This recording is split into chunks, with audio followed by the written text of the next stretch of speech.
Bom, boa noite, gravando aqui esse vídeo para como as atividades do módulo 2, né? Atrasado aí, vamos lá. Não consegui montar um grupo, estou sozinho. Meu nome é Lucas Delfino, sou professor de arte na rede municipal paulistana.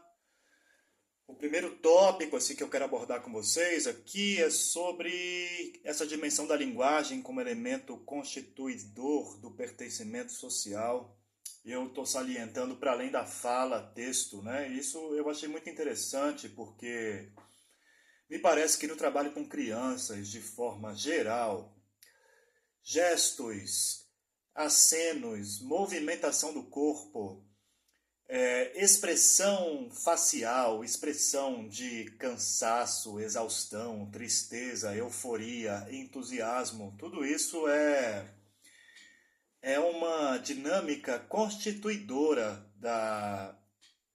dos acontecimentos numa sala de aula, numa escola, né? Assim, e eu aí como guardião desse campo das artes, claro que gostaria de estender muito mais assim meu campo de atuação, né? A zona proximal de atuação minha para considerar isso, né? Assim, a expressão cênica, a expressão musical, a expressão percussiva, a expressão dançarina dos estudantes, né? E isso, geralmente, quando eu me arrisco a fazer aulas assim, os estudantes com deficiência têm uma participação sempre muito brilhante, assim, são momentos de brilho, são momentos de destaque, né? Então, também quero dizer sobre a dificuldade de interação, né? Da importância da interação na construção do conhecimento. Assim, isso é uma coisa interessante. Agora, a gente não pode deixar de considerar o espaço como neutro, né? Assim, a gente está falando do meio social, né? O meio construído, justamente, né? E a gente vive essa realidade escolar, né? De salas superlotadas. Então, é-se sempre um cenário de carência. Eu vivo restringido pelo tempo curto da aula para uma quantidade exorbitante de alunos e alunas, né? 35, 34. Tenho eu uma dificuldade enorme de interagir com todos, assim, né? Então, como é que a gente consegue esse espaço-tempo em que a gente possa ter uma forma de interação mais generosa e individualizada, justamente, já que a gente tem que considerar a especificidade do sujeito ali, da pessoa, né, enfim, toda a sua constituição, a sua história. Eu vejo que a escola é um território assim de relações muito afobadas, né, assim, em que e devido a essa superlotação, muitas vezes a interação se dá assim, vocês e o objeto, né? Assim, vocês têm que fazer isso, é mais um fazer, quase como um treinamento. O que é para fazer? Vocês têm que fazer isso, né? Quanto mais claro isso for, mais sucesso a aula vai ter, no sentido não é exatamente um espaço fértil para interações muito diferentes destas, né? Em função disso que eu estou apontando, que é a nossa luta histórica, né? Com relação à superlotação. Muito bem, vamos lá. Quero também dizer sobre o meio social enquanto espaço contraditório, justamente, né? O meu vídeo é uma resposta principalmente a esse artigo Desenvolvimento e Deficiência na Perspectiva Histórico-Cultural, Contribuição para a Educação Especial e Inclusiva, da Débora Dainês. Esqueci de falar isso no início. Bom, então ela diz assim, o meio social enquanto espaço contraditório, que foi o que eu estava falando agora há pouco, né? Um local que é foco de desenvolvimento, mas também locus de impedimentos. Isso me chamou a atenção, né? Que é justamente como eu percebo ser a escola, assim. Pensar na escola em estado de desestrutura, como se disse no módulo 1, né? A escola atual, assim, a questão ela está desestruturada, né? Assim, para uma efetuação satisfatória desse ambiente democrático, inclusivo, diverso, acolhedor de todo tipo de pessoa.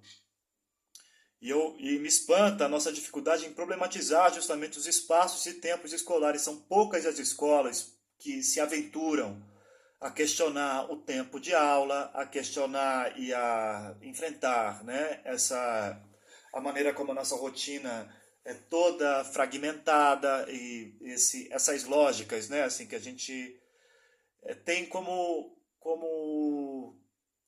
normais, a gente normalizou, né, como é uma escola. Então, quando se fala,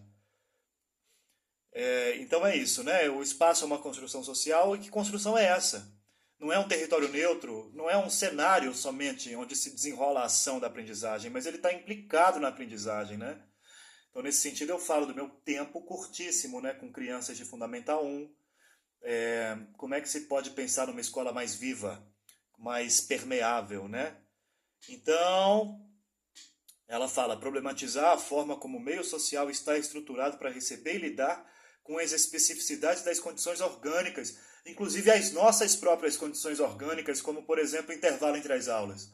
Não tem. Né? Então, como é que se faz? Em que espaço de respiro? A escola, às vezes, não consegue nem dar a licença do respiro, do alimentar-se calmamente, né? E aí, por último, quero questionar a ideia de escola pautada na apreensão de conceitos científicos, né? Comentar o caso do estudante Andy, que é citado nesse artigo, com deficiências múltiplas, de quem se relata o objetivo de aprendizagem, no fim, né, uma das observações que a autora do artigo faz, aprender a segurar o copo e tomar a água. Primeiro com e depois sem apoio, né? Ela menciona lá uma atitude solidária de um colega que se aproxima da importância dessa dimensão de socialização. Mas eu fiquei assim muito pungido com isso, né? Assim, veja só, que sentido estará fazendo aí essa definição de conceitos espontâneos, né? Assim, e conceitos científicos. Então, quando uma educação, nesse caso, né, de um estudante com essas deficiências múltiplas, assim, com pouca motricidade, dizer da importância de gestos mínimos, de significar e ensinar, né, uma expressão que ela usou,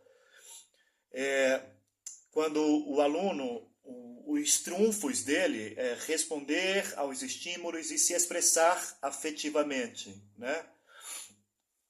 Eu achei isso interessante, essa orientação de entretecer intelecto e afeto.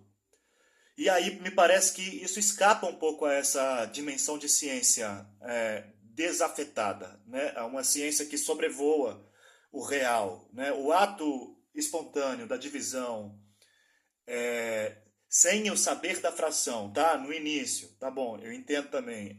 Um exemplo lá que a professora deu na aula, né?